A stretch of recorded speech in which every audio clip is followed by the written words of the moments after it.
नमस्ते अनि स्वागत छ एफ्लिक्स क्रिएसन पडकास्टमा। म रेजिना खत्री र आज मसँग हुनुहुन्छ भोइस अफ नेपाल सिजन 6 को second runner up Pramesh Rai. आउनुहोस् उहाँलाई स्वागत गरौँ। प्रमेशजी, हाम्रो सोमा आज स्वागत छ। धन्यवाद रेजिनाजी। साथै इफ्लेक्स क्रिएसन हेरिरहनुभएका सम्पूर्ण भ्युवर्सहरूलाई पनि हार्दिक नमन गर्न चाहन्छु। आरामै हुनुहुन्छ? हजुर, एकदमै। अनि अहिले भोइस अफ नेपाल सकिसकेपछि के गर्दै हुनुहुन्छ? विशेष गरी म्युजिक नै सिकिरहेको छु अनि म्युजिकसँगै आफ्नो स्टडीलाई पनि कन्टिन्युटी दिइरहेको छु। यसै गरी बितिरहेछ। हजुरले भर्खर रिसेन्टली आफ्नो नयाँ गीत पनि रिलिज गर्नुभएको छ है? हजुर, सिरफुल। तपाईँले हेर्नुभयो? मैले हेरेँ, राम्रो छ। Thank you. त्यसमा चाहिँ भ्युवर्सहरूको रेस्पोन्स चाहिँ कस्तो आइरहेको छ? एकदमै राम्रो आइरहेको छ। यो भोइस अफ नेपाल सकिएपछि एकदमै लामो समयको अन्तरालपछि चाहिँ मैले मेरो आफ्नो नयाँ गीत दर्शकहरूमा चाहिँ पस्किने प्रयास गरेको छु। सबैजनाले माया गरिरहनु भएको छ अनि अझै पनि गर्नुहुनेछ भन्ने विश्वास राखेको छु। सो आजको गीतमा चाहिँ सबै पोजिटिभ रेस्पोन्सहरू नै आइरहेको छ अहिलेसम्म?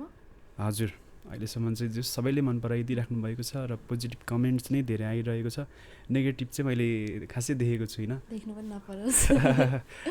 अनि भोइस अफ नेपालको जर्नी चाहिँ कस्तो थियो आजको लागि? भोइसको जर्नी एकदमै रमाइलो थियो अनि कुनै बेला रमाइलो पनि, कुनै बेला अलिकति अब जस्तै अब भोटको बेलामा चाहिँ होइन, त्यो एलिमिनेसन डेको बेलामा चाहिँ एकदमै धेरै प्रेसर पनि हुन्थ्यो। समग्रमा रमाइलो भनौँ न भोइसको जर्नी। हजुर, भोइस अफ नेपालमा चाहिँ कसरी जाने सोच्नुभयो हजुर चाहिँ? भोइस अफ नेपालमा चाहिँ अब सानैदेखि म म्युजिक लभर अनि केही वर्ष अगाडिदेखि चाहिँ मैले म्युजिक पनि अफिसियली सिकिरहेको थिएँ।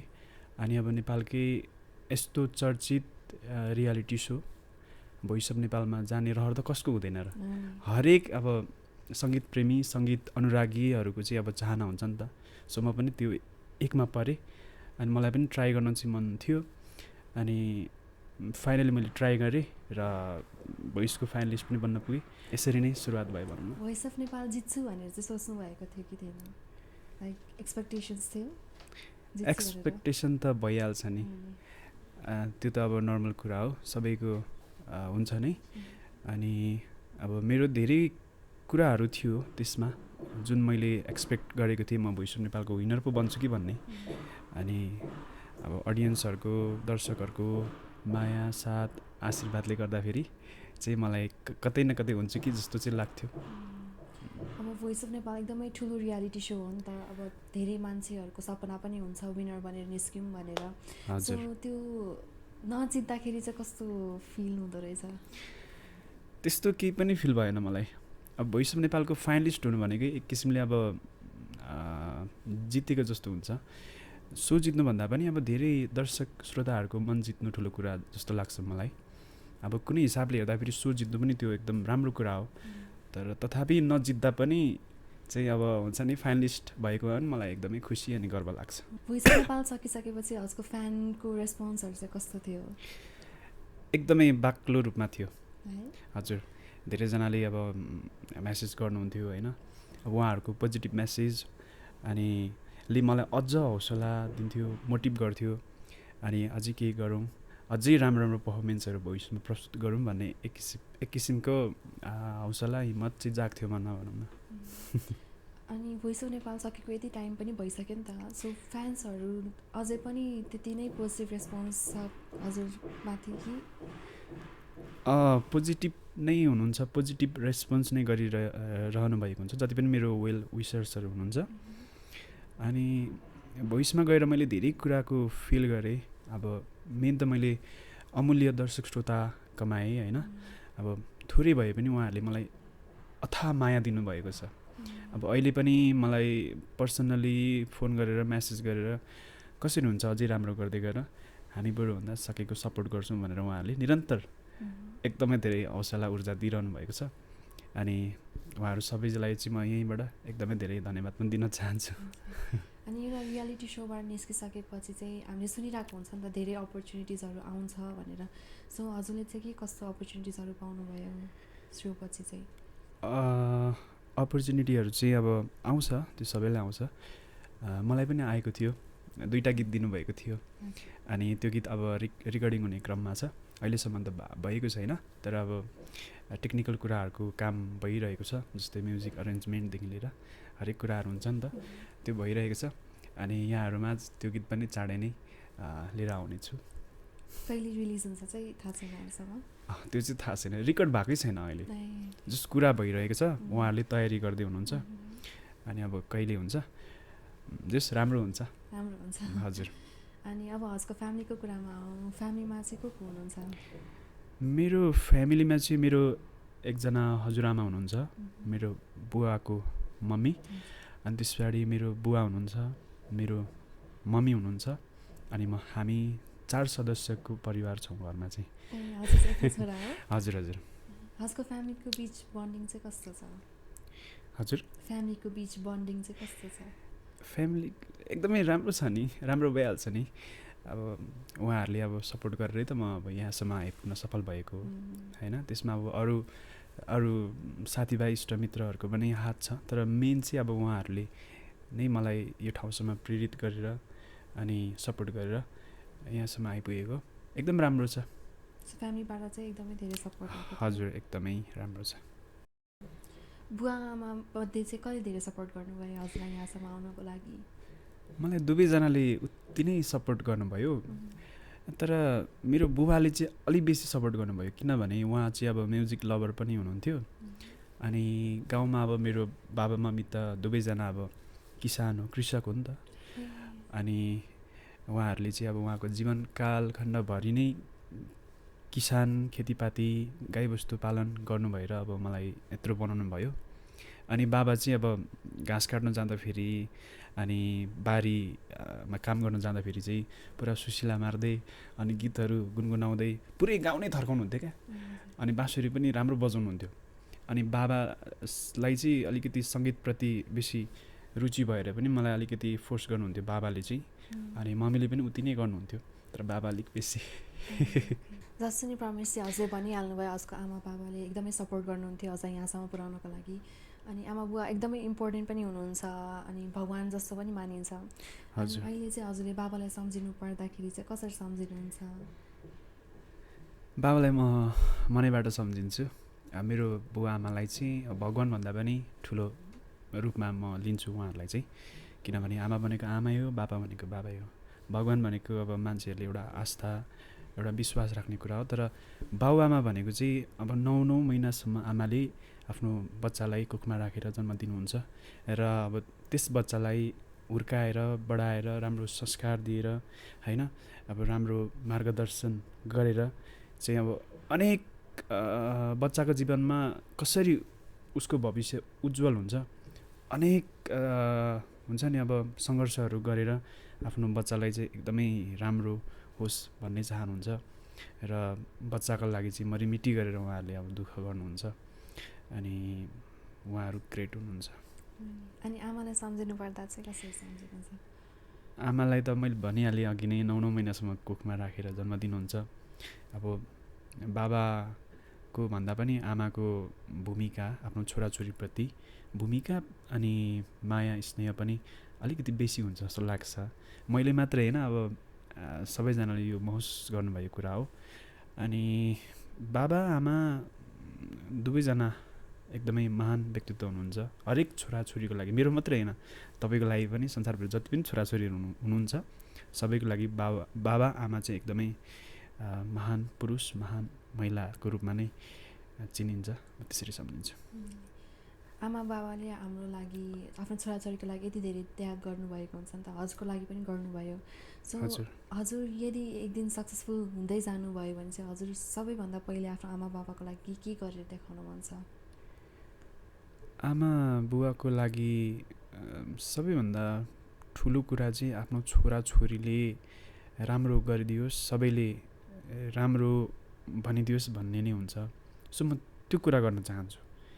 मेरो मतलब मैले अब कुनै राम्रो कार्य गरेँ भने होइन, मलाई सबै मान्छेले मान गर्नुभयो भने, सम्मान गर्नुभयो भने त्योभन्दा ठुलो कुरो बाबुआमाको नजरमा केही पनि हुँदैन छोराछोरीप्रति।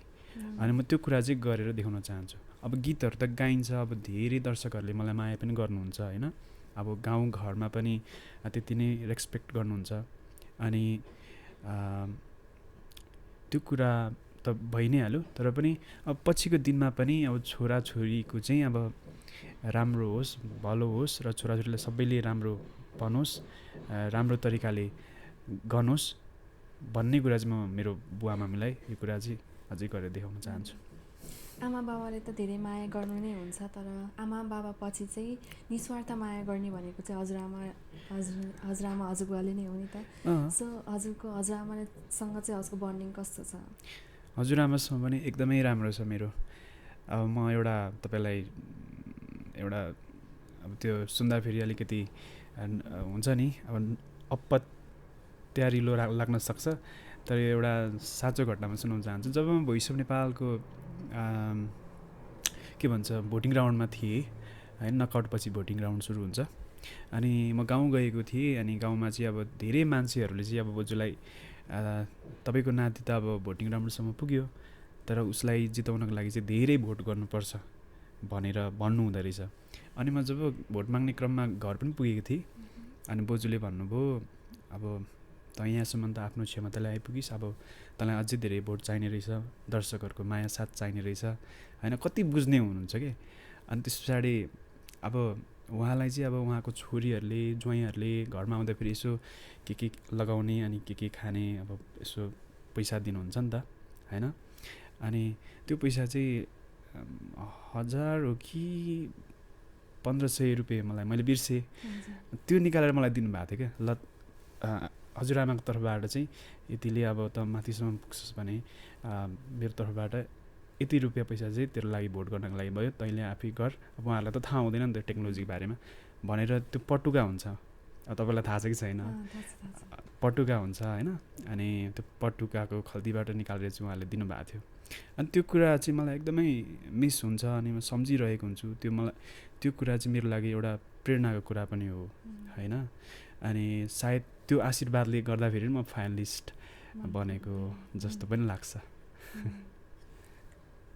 अहिले हामी फ्यामिलीको कुरा गर्दा चाहिँ म एउटा क्वेसन सोध्न चाहेँ हजुरलाई।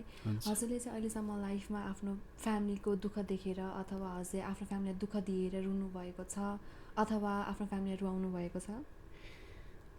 हजुर, मैले पहिला सानोमा हुँदाखेरि चाहिँ एकदमै धेरै दुःख दिन्थेँ। अनि मलाई केही कुरा चाहिएमा चाहिँ उहाँहरूलाई जसरी हुन्छ पनि मलाई चाहियो भनेर म धेरै नै दुःख दिन्थेँ। अनि अरू कुराहरू पनि धेरै नै हुन्थ्यो अब बच्चा बेलामा। अनि अब मेरो घरको आर्थिक अवस्था एकदमै कमजोर थियो त्यो टाइममा, हुन त अहिले पनि कमजोर नै छ। त्यो टाइममा चाहिँ अझ धेरै कमजोर थियो। हामीले अब मजाले खाना मजाले लाउन पनि अभाव नै हुन्थ्यो। अब त्यो हुँदाखेरि चाहिँ अब बाबुआमाले पनि आफ्नो क्षमताअनुसार जति हुन्छ त्यो छोराछोरीलाई दिएकै हुन्छ होइन। अनि अब उहाँहरूले नसक्ने अवस्थामा चाहिँ अब आमा बाउको मन अब छोराछोरीले जे कुरा चाहिरहेको हुन्छ त्यो पुरा नगर्दा उहाँहरूलाई पनि नराम्रो लाग्छ नि त। अनि त्यति बेला चाहिँ उहाँहरूले अलिकति अहिले सम्झिँदाखेरि चाहिँ उहाँहरूले एकदमै धेरै अब हुन्छ नि मनमा पीडा बोक्नुहुन्थ्यो, पीडा व्यक्त गर्नुहुन्थ्यो जस्तो लाग्छ अहिले। अनि अब अहिले ठुलो भइसकेर सम्झिँदा चाहिँ मैले अब त्यस्तो गर्थेँ होइन। अब पहिला त सँगै थिएँ नि त, म घरमा सँगै थिएँ।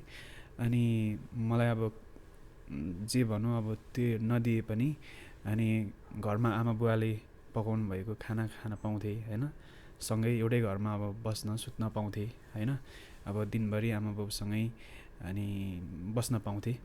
तर अहिले चाहिँ अब यहाँ काठमाडौँमा आएर सङ्घर्ष गरिरहँदाखेरि चाहिँ मलाई त्यो कुराहरूले एकदमै छुन्छ। अब त्यति बेला सायदै अब सानै भएर पनि होला होइन, बुवा आमाको माया छोराछोरीलाई गर्ने मायाको अब छोराछोरीले अथवा मैले त्यस्तो धेरै महसुस गरेको थिइनँ त्यति बेला। तर अहिले चाहिँ अब ठुलो भएपछि चाहिँ एकदमै धेरै माया लाग्ने, अब डिस्टेन्सको कारणले पनि होला।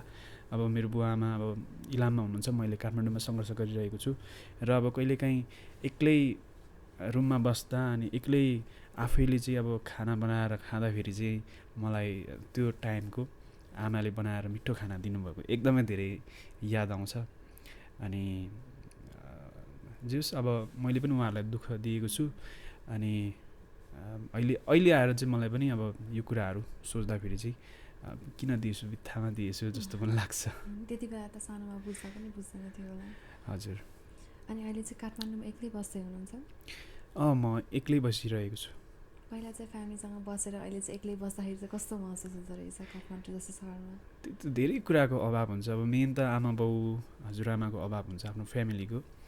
अनि एक्लै हुँदाखेरि एक्लोपन हुन्छ होइन, एक्लोपन महसुस हुन्छ। अब त्यति बेला आफूलाई कसैले अब हुन्छ नि अब हौसला दिने होइन, प्रेरणा दिने पनि कोही पनि हुँदैन नि त होइन। अनि त्यो टाइममा चाहिँ अब मम्मी बाबाले छोरा त राम्रोसँगले पढ होइन, ठुलो मान्छे बन भनेको कुराहरू अहिले आएर म सम्झिन्छु। हुन त म गलत बाटोमा लागेको पनि छुइनँ अहिलेसम्म, लाग्नु पनि नपरोस् र लाग्दिनँ पनि।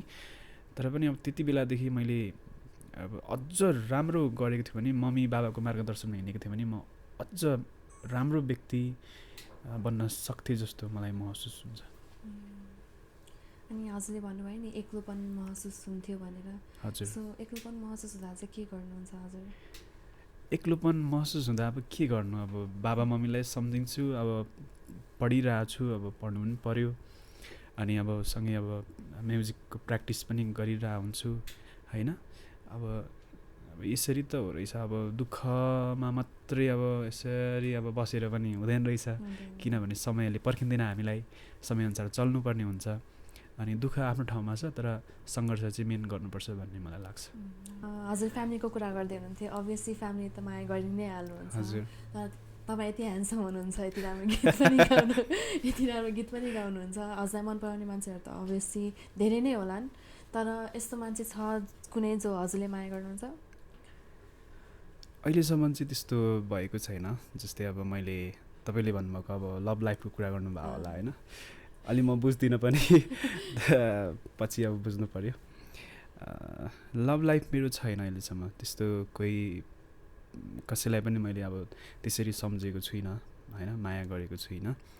तर जति पनि मेरो साथी सर्कलहरू हुन्छ, चाहे मेल चाहे फिमेल, उहाँहरू सबैलाई मेरो तर्फबाट उति नै माया छ होइन। किनकि उहाँहरूले नै मलाई एकदमै बेसी सपोर्ट गरेर अब प्रमेश राई एउटा भोइसको फाइनलिस्ट बनाउनु भयो होइन। अनि त्यो तरिकाले भन्दा पनि साथीहरू त धेरै नै छन्। अब उहाँहरूलाई म साथी मित्रताको हिसाबले मात्रै लिन्छु, त्यस्तो विशेष व्यक्ति चाहिँ अहिलेसम्म फेला परेको छैन भनौँ न। सो हजुरको लागि माया भनेको चाहिँ के हो? माया भनेको माया हो नि, अब मायाले नै अब संसार थामेको छ। अब हामी यति धेरै यो संसारमा यति धेरै मान्छेहरू छौँ होइन, हामीले अब सधैँ अब घृणा मात्रै गरेको थियौँ भने त हामी कहाँ पुग्थ्यौँ होला, हामी मान्छे नै हुँदैन थियो होला। हामी एउटा मान्छे भनेको सामाजिक व्यक्तित्व हो होइन। अनि त्यो भएपछि माया त अब हुनैपर्छ। माया भनेको चाहिँ अब म त्यसको अब अर्थ त मलाई पनि थाहा छैन, जस्ट एउटा भावना हो जहाँ चाहिँ अब एउटा निस्वार्थ, एउटा निष्पक्ष तरिकाले चाहिँ एक आपसमा चाहिँ त्यो सुख दुःख बाँड्ने कुरा माया हो जस्तो लाग्छ। यदि हजुरको लाइफमा चाहिँ कोही मान्छे आउनु पर्यो भने चाहिँ कस्तो मान्छे आओस् जस्तो लाग्छ हजुरलाई? मेरो लाइफमा अब बुझ्ने मान्छे आओस् भन्ने सबैको चाहना हुन्छ, मेरो पनि त्यही हो। अनि अब कस्तो हो भने मायामा पर्न त मन लाग्छ, तर अहिलेसम्म परेको छुइनँ होइन। तर अब हरेक मान्छेको आफ्नो आफ्नो एउटा यस्तो व्यक्ति आए चाहिँ अब हुन्थ्यो होला भनेर चाहिँ अब सोच्दा म पनि सोध्छु होइन। तर त्यस्तो मान्छे अहिलेसम्म आएको छैन। यदि आउनुभयो भने चाहिँ अब त्यही त हो, संस्कारी हुनु पऱ्यो होइन, सबैजनासँग मिलनसार हुनु पऱ्यो, सबैलाई माया बाँड्ने हुनु पऱ्यो होइन। अब मलाई गर्ने माया भन्दा पनि अब मलाई गर्ने माया त छुट्टै छँदैछ होइन। अरूलाई पनि अब त्यही किसिमको माया देखाउनु पऱ्यो। अब गाउँ समाजमा सबैलाई सम्मान गर्नु पऱ्यो, ठुलोलाई अब सानोलाई माया स्नेह गर्नु पऱ्यो होइन। अनि जोस् राम्रो हुनु पऱ्यो हरेक हिसाबले हेर्दा। माया चाहिँ इम्पोर्टेन्ट छ जस्तो लाग्छ लाइफमा? माया इम्पोर्टेन्ट छ नि। अब मैले अब मेरो गर्लफ्रेन्डलाई मात्रै गर्ने माया अब नभए पनि माया होइन नि त। अब मेरो बाबाले मलाई गर्ने माया अथवा मैले मेरो बाबा मम्मीलाई गर्ने माया पनि माया हो। माया चाहिँ हुनैपर्छ, यो चाहिँ एकदम महत्त्वपूर्ण कुरा हो मान्छेको जीवनमा। पैसा पनि त इम्पोर्टेन्ट छ नि है? पैसा पनि इम्पोर्टेन्ट छ, तर यदि हजुरले माया र पैसाको बिचमा एउटा चुज गर्नु पर्यो भने चाहिँ केलाई चुज गर्नुहुन्छ होला? यो चाहिँ एकदमै गाह्रो कुरा हो। यो अवस्थाअनुसार हुन्छ जस्तो लाग्छ। जस्तै अब आफ्नो फ्यामिली होइन, आफ्नो अब साथीभाइ इष्टमित्रलाई त अब पैसासँग तुलना गर्नै मिल्दैन, त्यतापट्टिको छुट्टै छ माया स्नेह। तर पैसा पनि मान्छेको लाइफमा चाहिँ एकदमै धेरै इम्पोर्टेन्ट छ। अब किनभने मेरै इक्जाम्पल गर्दाखेरि अब म काठमाडौँमा बसिरहेको छु होइन, अब मेरो घर छैन यहाँनिर, म कसैको घरमा रेन्टमा बसिरहेको छु होइन। अनि अब उहाँले कति दिनसम्म चाहिँ मलाई माया गरेर फ्रीमा राख्नुहुन्छ त होइन, त्यो त सम्भव भएन नि त। मैले त उहाँलाई पैसा दिनु पऱ्यो होइन, जति छ त्यति दिनु पऱ्यो नि त। अनि पैसा एकदमै धेरै इम्पोर्टेन्ट छ। अब कति कुराहरू मान्छेको जीवनमा अभावहरू हुन्छ होइन, कति कुराहरू अब इच्छा हुँदाहुँदै पनि अब त्यो पैसाको कारणले पुरा गर्न सकेको हुन्छ। पैसा पनि एकदमै महत्त्वपूर्ण कुरा हो र माया पनि नब्बे नहुने कुरा हो जस्तो लाग्छ। सो आजकल लाइफमा साथीहरू पनि धेरै नै हुनुहुन्छ होला, अनि हजुर, हजुरलाई यहाँ आउनसम्म चाहिँ साथीहरूले कतिको सहयोग गर्नुभएको छ? एकदमै ठुलो भूमिका छ। अब तपाईँले हेरिहाल्नु पनि ब्लाइन्ड अडिसनमा चाहिँ तपाईँको मेरो फ्यामिली अनि फ्रेन्ड्सहरू मात्रै तपाईँको लगभग 25 जना हुनुहुन्थ्यो, 25 जना हुनुहुन्थ्यो। त्यहाँ सुशील नेपाल सरले नै भन्नुभएको थियो, यो त अब हिस्ट्रीमै सबैभन्दा धेरै अब ब्याक सपोर्टर्स अथवा फ्यामिलीमै नआँटेर चाहिँ सबैजना उभिएरै अब पुरा अब ताली पड्कायो क्या। मतलब अब म सेलेक्ट भयो भनेर त्यो खुसियालीमा चाहिँ नाचेर ताली बजाएर उभिएरै, फेरि बस्ने ठाउँै छैन, सबै उभिनु पऱ्यो, एडजस्ट गर्नु पऱ्यो। साथीहरू एकदमै धेरै हुनुहुन्छ अनि अब उहाँहरूको माया सपोर्टले नै अब यहाँसम्म पुगेको। त्यसमा पनि फेरि एकदमै विशेष साथीहरू पनि छन् मेरो चाहिँ। फेरि मेरो 4-5 जना यस्तो विशेष साथीहरू छन्, मेरो लागि ज्यान पनि दिन तयार छन्। अनि उनीहरूको लागि फेरि म पनि अब जे पनि गर्न तयार छु, मतलब नराम्रो काममा चाहिँ होइन, राम्रो कामको लागि। त्यस्तो साथीहरू छ अब यहीँ काठमाडौँमै छ भनौँ न। अब जस्तै इक्जाम्पलको लागि, इक्जाम्पल होइन, अब नाम लिँदाखेरि सुभाष विश्वकर्मा होइन, उसले मलाई सुरुदेखि नै सपोर्ट गरेको। ऊ चाहिँ अहिले महानगरपालिकाको कर्मचारी पनि हो। त्यसै गरी मनिल राई हुनुहुन्छ, रूपनारायण श्रेष्ठ छ होइन। यी केटाहरूले चाहिँ मलाई एकदमै माया गर्छ र म पनि धेरै नै माया गर्छु। अनि हजुरलाई चाहिँ साथी भनेको चाहिँ कस्तो हुनुपर्छ जस्तो लाग्छ लाइफमा? साथी भनेको अब एकदमै प्रगाढ माया हुनुपर्छ होइन, निश्चल पवित्र माया हुनुपर्छ एकअर्कामा चाहिँ होइन। जस्तै मैले अब मेरो साथीलाई अभर पर्दाखेरि मैले अब मसँग हुँदाखेरि म सहयोग गर्छु, तर मैले कतै पनि मैले त्यो स्वार्थपूर्ण सहयोग चाहिँ गर्नु हुँदैन र उसले पनि मलाई नगरोस् भन्छु। स्वार्थपूर्ण सहयोग गरियो भने चाहिँ अथवा स्वार्थ राखेर सहयोग गरियो भने चाहिँ त्यो फेरि अब फ्रेन्डसिप होइन जस्तो लाग्छ मलाई। अब आफूसँग भयो भने दिने हो होइन, अब उनीहरूसँग भएको थाहा पायो भने आफूलाई चाहिएको कुरा माग्ने हो। अनि त्यस्तै हो। अहिले चाहिँ म यी काठमाडौँको मिड बानेश्वरमा रहेको ग्लोबल कलेज इन्टरनेसनलमा पढिरहेको छु। भर्खरै मात्रै जोइन गरेँ अब मैले। सबै फ्रेन्डहरू एकदमै रमाइलो हुनुहुन्छ त्यहाँनिर, सरहरू पनि एकदमै फ्रेन्डली हुनुहुन्छ अनि खुसी लाग्छ। त्यहाँनिर हजुरलाई आजको म्युजिकले चिन्ने मान्छेहरू चाहिँ भेट्नु भयो कि भएन? मलाई चिन्ने भन्दा पनि मैले नै भने भनौँ न, म चाहिँ यस्तो यस्तो हो भनेर अब जस भने। अब हामीलाई अब भोइस अफ नेपालमा सबैजनालाई देख्नु भएको हुँदैन नि त होइन, कतिपयले देखेर पनि अब बिर्सिसक्नु भएको हुन्छ। किनभने भोइस अफ नेपाल जस्तै अब अरू रियालिटी सोहरू पनि आइराख्नु भएको हुन्छ, अब न्यू अब सिङ्गरहरू पनि आइराख्नु भएको हुन्छ। अनि त्यो भएको कारणले परिचय खुलाउने क्रममा चाहिँ म प्रमेश राई हो अनि अब म चाहिँ भोइस अफ नेपाल सिजन 6 को फाइनलिस्ट पनि हो भनेर यसरी म परिचय दिने गर्छु। ओ हो र भनेर भन्छन् अनि प्राउड फिल गर्छु, एकदमै खुसी लाग्छ। अनि त्यहाँनिर टिभी हुन्छ होइन, अनि त्यहाँदेखि उनीहरूले मेरो गीत लगाएर सुन्छन् अनि खुसी लाग्छ। जोस् मैले हिजो भर्खर आजको इन्स्टाग्राममा पनि देखिरहेको साथीहरूसँग कलेजमा हेरिराख्नु। हजुर हजुर। अनि आजको उमेर चाहिँ कति पुग्यो अहिले? मैले ठ्याक्कै 22 वर्ष पुग्नु लागि। यो डिसेम्बर 22 चाहिँ ठ्याक्कै 22 वर्षमा टेक्छु। बर्थडे आउन लागेछ। हजुर। सो अहिले 21 वर्षको उमेरसम्म आइपुग्दाखेरि चाहिँ हजुरले लाइफमा धेरै उतार चढावहरू त देख्नुभयो होला। सो हजुर जिन्दगी भनेको चाहिँ के हो जस्तो लाग्यो? जिन्दगी भनेको अब यसको निश्चित गन्तव्य नै हुँदैन रहेछ होइन। यो भनेको सङ्घर्ष गर्नुपर्ने रहेछ जीवनमा होइन। मान्छे जन्मिसकेपछि चाहिँ केही न केही गरेर मात्रै उसको स्वर्गारोहण होस् भनेर म चाहन्छु। अनि मैले पनि म जन्मिसकेपछि अनि यो संसार देखिसकेपछि चाहिँ मैले केही न केही गर्नुपर्छ जस्तो लाग्छ मलाई। र म एकदमै हुन्छ नि आफ्नो अझै पनि सपनाहरू केही अब रहरहरू पुरा गर्न बाँकी नै छ। मैले त्यसको लागि एकदमै लागि परिरहेको छु। त्यही हो भनौँ न। हजुरको ड्रिम चाहिँ के हो? ड्रिम त अब मेरो फर्स्ट त अब सिङ्गर नै हो। सिङ्गर पनि अब एकदमै कुशल गायक हुन मन छ मलाई होइन। अब पछि म मर्दाखेरि पनि मलाई चाहिँ राष्ट्रिय गायकको रूपमा चाहिँ अब मेरो शरीरमा चाहिँ मेरो अब मरेको शरीरमा चाहिँ टक्क नेपाल राष्ट्रको झन्डा चाहिँ ओढाएर चाहिँ सबैजनाले बिदा गरोस् भन्ने मेरो चाहना हो। र म त्यो हुन्छु भन्ने विश्वास पनि छ एक दिन। चाहिँ तपाईँ म्युजिकै कुरा गर्दै हुनुहुन्छ, हजुर म्युजिक जर्नी चाहिँ कसरी सुरु गर्नुभयो आफ्नो? म्युजिक जर्नी चाहिँ मेरो गाउँबाटै सुरु भयो। अब सुरुमा चाहिँ अब बाबा पनि अब गीतहरू गाउनुहुन्थ्यो, बाँसुरी बजाउनुहुन्थ्यो। जस्तै मेरो मामाहरू पनि एकदमै सङ्गीतलाई एकदमै माया गर्नुहुन्थ्यो, रमाउनुहुन्थ्यो। अनि उहाँहरूको त्यो धुन सुनेर उहाँहरूको जुन अब अब उहाँहरूको त्यो एकदमै म्युजिकमा चाहिँ एकदमै धेरै रमाइलो गर्नुहुन्थ्यो क्या। अनि त्यो कुराहरू देखेर म चाहिँ अलिक प्रेरित भएँ। अनि हाम्रो ठाउँ चाहिँ अब अलिकति विकट, अलिकति ग्रामीण थियो त्यो बेलामा, बाटोघाटो बिजुली पनि थिएन। अब अहिले चाहिँ अब हाम्रो स्थानीय नेताहरू एकदमै राम्रो हुनुभएको कारणले विकास गर्दै हुनुहुन्छ, त्यसको लागि धन्यवाद छ यहीँबाट। अनि जब मैले म चाहिँ श्रीमतीराम सेकेन्डरी स्कुलमा पढेँ हो। 7 कक्षा पढेर 8मा पढ्ने क्रममा चाहिँ म फेरि झापा झरेँ। झापामा चाहिँ अब अलिकति सुविधाहरू बेसी नै छ नि त।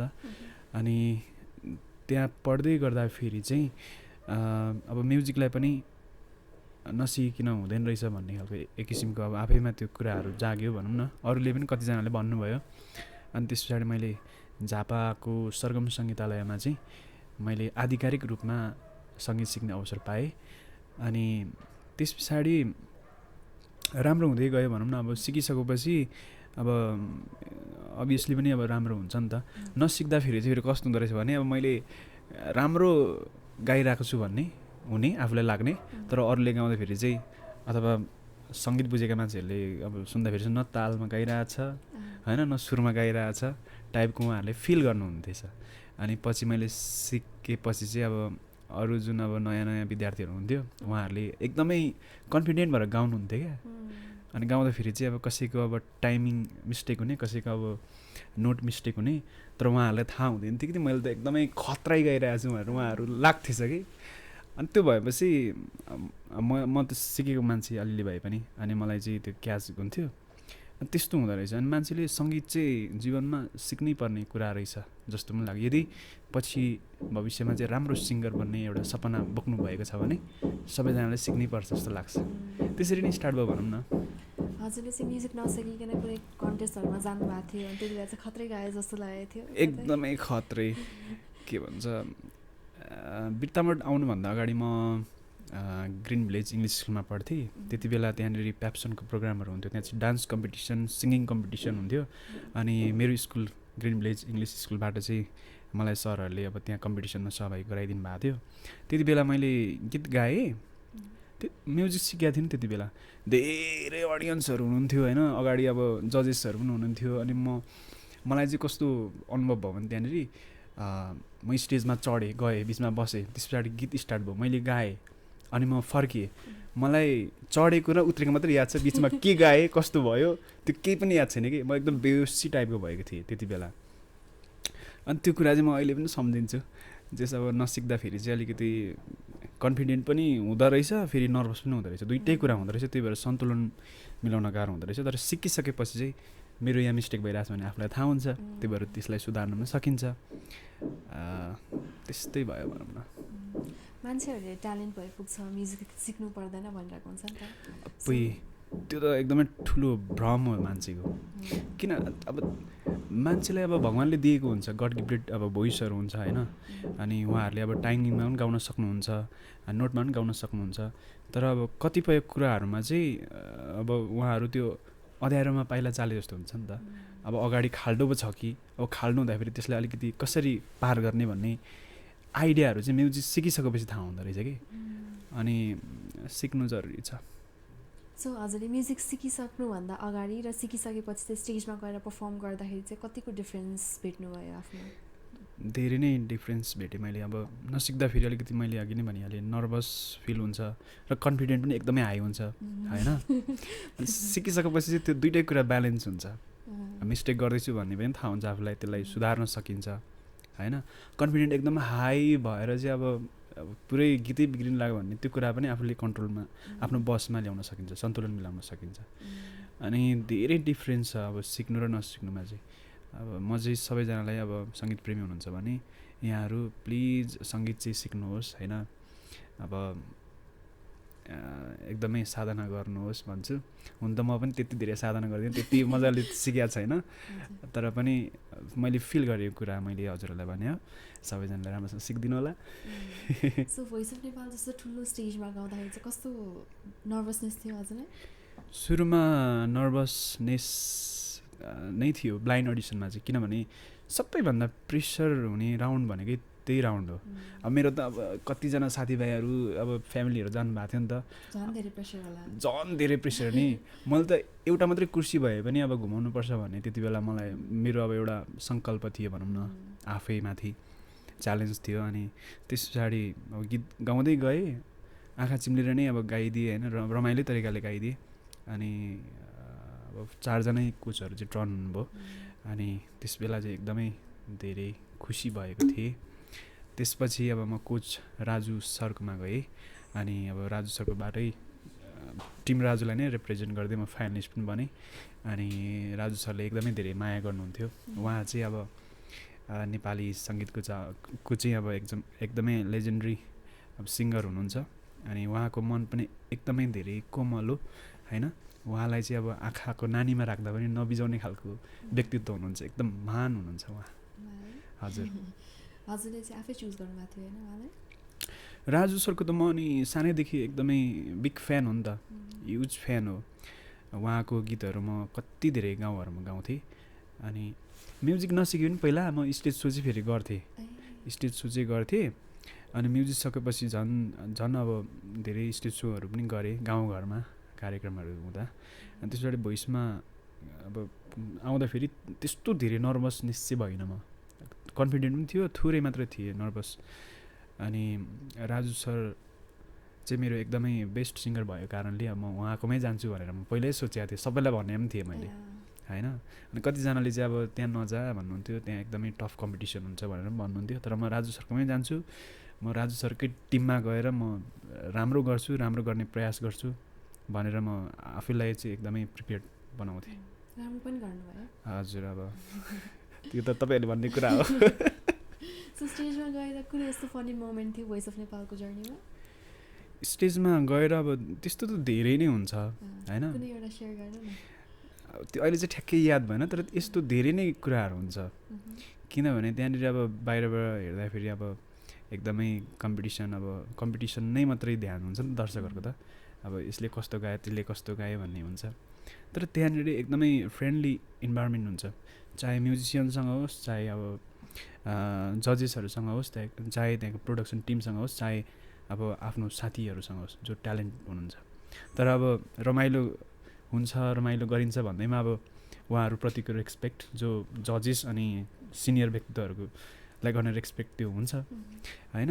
अनि जस्ट रमाइलो हुन्छ नि भोइस अफ नेपालमा, रमाइलो हुन्थ्यो भनौँ न। यो म्युजिकै कुरा गर्दाखेरि नेपालमा म्युजिक इन्डस्ट्रीमा एकदमै धेरै स्ट्रगल छ भनेर सुनिरहेको कुरा हो नि त। हजुर, सो हजुरले चाहिँ यो म्युजिक इन्डस्ट्रीमा चाहिँ हजुरको फ्युचर कतिको सेक्योर देख्नुहुन्छ, अनि अरूको लागि चाहिँ कति सेफ छ यो करियर अप्सन जस्तो लाग्छ?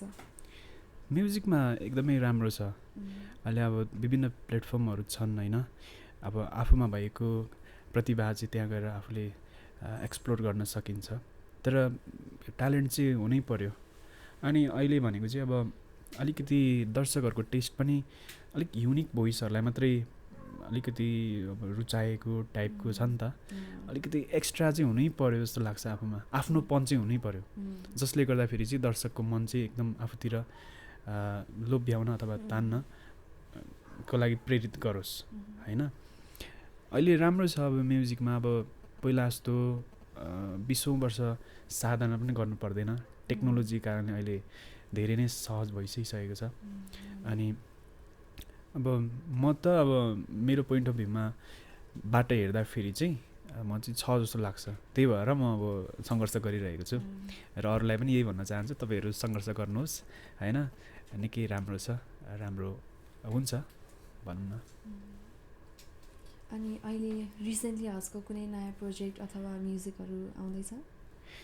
मेरो भर्खरै सिरफुल चाहिँ अब आइसकिसकेको छ, मेरो आफ्नै युट्युब च्यानल प्रमेश राईमा धेरै दर्शकहरूले मन पनि पराइरहनु भएको छ। अब भर्खर 10-12 दिन त हुँदैछ यो गीतलाई अब हामीले अब कति धेरै मेहनत गरेर अब दर्शकहरूमा पस्किएको। अब केही समयपछि चाहिँ फेरि अब नयाँ प्रोजेक्टहरू गर्न सुरु गर्ने भन्ने चाहिँ मेरो प्लान छ। अनि अब यही त म्युजिक गर्ने हो, अब आफूले गर्ने कर्म आफूले गर्नै पर्यो। अब दर्शकहरूले माया दिने नदिने भन्ने कुरा त अब दर्शककै हातमा छ, सही भन्नुभयो, तर माया दिनुहुन्छ भन्ने पनि लाग्छ। हजुर, आफूले राम्रो कुरा दिनु सक्नु पर्यो त्यसमा चाहिँ। अब आउने दिनमा चाहिँ कसरी जाने प्लानिङहरू गर्दै हुनुहुन्छ अगाडि? अब यही हो, हामीले अब सङ्घर्ष गर्नै पर्छ होइन लाइफमा, अब त्यो हरेक फिल्डमा अब आफ्नो सङ्घर्ष गर्नै पर्ने हुन्छ, तब मात्र चाहिँ सक्सेस हुन सकिन्छ। अब म्युजिक नै सिक्छु होइन, म्युजिक सिक्छु र अब दर्शकहरूलाई नयाँ नयाँ गीतहरू अब ढिलै भए पनि म दिने प्रयास निरन्तर राख्छु। अब एउटा म्युजिकमा कति धेरै अब एउटा म्युजिक निकाल्नको लागि अब धेरै नै अब स्ट्रगल गर्नुपर्छ, त्यसमा अब राम्रो म्युजिक क्रिएसन गर्नु पऱ्यो, अनि त्यसलाई अब म्युजिक प्रड्युस गर्नु पऱ्यो होइन, अनि अब पैसा लाग्छ, लगानी लाग्छ। अनि अहिले त अब म्युजिक मात्रै अडियो मात्रै भएर पनि भएन, फेरि अब अहिले त भिडियो अनिवार्य छ। अब भिडियो निकाल्नका लागि फेरि अब एक्स्ट्रा चार्ज लागिहाल्छ होइन। अब नर्मल्ली पनि अब राम्रै बजेट चाहिँ आफूले व्यवस्थापन गर्नुपर्ने हुन्छ। अनि त्यो व्यवस्थापन गर्दाखेरि पनि कतिपय अब सिङ्गरहरू राम्रो सिङ्गरहरू पनि पछाडि परिरहनु भएको छ, जो चाहिँ अब आफ्नो आर्थिक स्थिति कमजोरको कारणले गर्दाखेरि होइन। अनि त्यो कुरा गर्न चाहिँ गाह्रो छ, तर पनि अब आफूले सकेको बेलामा म गर्नेछु होइन। अनि अब स्टडी पनि अब मान्छेको जीवनमा एकदमै धेरै इम्पोर्टेन्ट छ होइन, सङ्गीतले मात्रै पनि हुँदैन, अब स्टडी पनि हुनैपर्छ। र सङ्गीत र मेरो शिक्षालाई चाहिँ म निरन्तरता दिइरहनेछु। अनि अब सधैँ दर्शक श्रोतालाई चाहिँ अब एकदमै अब म सम्झिरहनेछु। अब हामी म्युजिकै कुरा गर्दैछौँ, अनि म्युजिक त अब सबै मान्छेहरूको लाइफमा एकदमै इम्पोर्टेन्ट हुन्छ नि त, ह्याप्पी होस् या स्याड मोमेन्ट होस्। अनि हजुरले चाहिँ म्युजिकलाई कसरी लिनुहुन्छ? म्युजिक भनेको चाहिँ हजुरको लागि चाहिँ पर्सनली के हो? म त म्युजिकलाई त वर्सिप गर्छु, पूजा गर्छु होइन, गर्नु पनि पर्छ। म्युजिक यस्तो शक्ति हो कि जो चाहिँ अब एउटा सानो नानी, भर्खर जन्मेको नानी चाहिँ उसलाई अब आफ्नो जातको बारेमा थाहा हुँदैन, भाषा थाहा हुँदैन होइन, धर्म थाहा हुँदैन, तर पनि उसलाई एउटा सानो एउटा म्युजिक चाहिँ छेउमा लगेर बजाइदियो भने ऊ रमाउँछ कि। न त उसले त्यो भाषा बुझ्या हुन्छ, न त सङ्गीत भनेको के नै भन्ने थाहा हुन्छ, तर पनि ऊ एकदमै राम्रोसँगले महसुस गरिरहेको हुन्छ। अनि उसलाई अब चैनको निन्द्रा आउँछ होइन। अब हामीलाई पनि सानो हुँदाखेरि मम्मी बाबाले अब लै लोरीहरू सुनाउनु हुन्थ्यो नि त, हामीलाई त थाहा हुँदैन त्यो के गरेको भन्ने कुरा। अनि म्युजिक चाहिँ अब हरेक मानिसको अनि जीव जन्तुको पनि मनमा हुन्छ, रगमा हुन्छ जस्तो लाग्छ मलाई। चराले पनि आफ्नै किसिमको धुनहरू निकालिराख्नुहुन्छ होइन, कु टाइपको होइन। अनि अब मान्छेहरूले त अब गाउनै सक्नुहुन्छ। यदि चराले पनि अब मान्छे जसरी बोल्न सक्थ्यो भने राम्रो गाउनुहुन्थ्यो जस्तो लाग्छ। चराचुरुङ्गी पनि हामी वन जङ्गलतिर जान्छौँ नि, त्यहाँनिर चराचुरुङ्गीहरू यस्तो मजाले अब चिरबिर गरिराख्नुहुन्छ, त्यो एकदमै छुट्टै किसिमको ध्वनि चाहिँ उहाँहरूले उत्पन्न गरिराख्नुहुन्छ कि, त्यो ध्वनि पनि सङ्गीत नै हो अब हामीले धेरै कुरा पनि गरिसक्यौँ, अझै आफ्नो सङ्घर्ष आफ्नो लाइफको बारेमा पनि धेरै कुराहरू गर्नुभयो। सो त्यस्तो केही कुरा छ कि हजुरले आज पोडकास्टमा भन्न पाए हुन्थ्यो अनि भन्न पाउनु भएन भने भन्नुहोस् न। अब धेरै कुराहरू अब गरिसकिसक्यो अनि अब भन्नुपर्ने कुराहरू जति सबै नै अब आइसकिसक्यो जस्तो लाग्छ मलाई। अनि अब यही भन्न चाहन्छु, अब इफ्लेक्स क्रिएसनबाट तपाईँ हुनुहुन्छ, तपाईँलाई धेरै धेरै धन्यवाद छ। अब जुन चाहिँ आफ्नो मनमा गुम्सेको कुराहरू चाहिँ अब यहाँ लिएर व्यक्त गर्नका लागि एउटा प्लेटफर्म दिनुभयो, त्यसको लागि धेरै धेरै धन्यवाद। अनि जति पनि इफ्लेक्स क्रिएसन हेरिरहनुभएका भ्युवर्सहरू हुनुहुन्छ, अब यतिका बेलासम्म पनि तपाईँहरूले एकदमै एक्टिभ भएर चाहिँ अब हेरिदिइरहनु भएको छ, सुनिदिइरहनु भएको छ, त्यसको लागि पनि धेरै धेरै धन्यवाद दिन चाहन्छु। थ्याङ्क यू हजुरलाई पनि आइदिनु भएकोमा। Thank you so much. नमस्ते।